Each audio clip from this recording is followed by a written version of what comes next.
তীব্র ঘূর্ণিঝড় রেমাল স্থল ও গভীর নিম্নচাপে পরিণত হয়েছে। তীব্রতা আর বৃদ্ধি পাওয়ার কোনো সুযোগ নেই বলে জানিয়েছেন আবহাওয়া অধিদপ্তরের পরিচালক মোহাম্মদ আজিজুর রহমান। নিম্নচাপের প্রভাবে আজ সারা দেশেই বৃষ্টি হবে। বিকেল ৩টা নাগাদ ঢাকা অতিক্রমের সময় বৃষ্টি ও বাতাস আরও বাড়বে। বৃষ্টি থামতে আরও ২৪ ঘন্টা সময় লাগবে। আজিজুর রহমান জানান, ঘূর্ণিঝড় রিমাল মূলত সারা রাত তাণ্ডব চালায়। মূল কেন্দ্র বাংলাদেশের উপর দিয়ে অতিক্রম করেছে। পটুয়াখালীর খেপুপাড়ায় আঘাত হেনেছে ১১১ কিলোমিটার গতিতে। তিনি যখন ব্রিফিং করছিলেন তখন ঘূর্ণিঝড় রেমালের অবস্থান ছিল যশোরে। নিম্নচাপটি আরও উত্তর দিকে এগিয়ে ধীরে ধীরে বৃষ্টি ঝরিয়ে দুর্বল হয়ে পড়বে বলে জানিয়েছে আবহাওয়া অধিদপ্তর।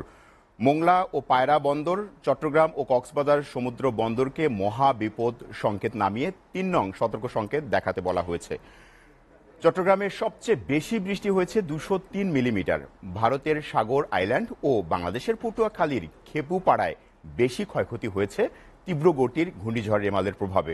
এছাড়া উত্তর বঙ্গোপসাগরে অবস্থানরত মাছ ধরার নৌকা ও ট্রলারকে মঙ্গলবার সকাল পর্যন্ত সাবধানে চলাচল করতে বলা হয়েছে। বিভিন্ন জেলায় এখন পর্যন্ত ৮ জন মারা যাওয়ার খবর পাওয়া গেছে।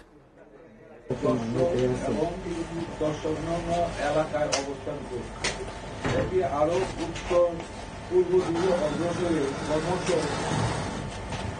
বৃষ্টিপাত জড়িয়ে স্থল নিম্নচাপে পরিণত হবে।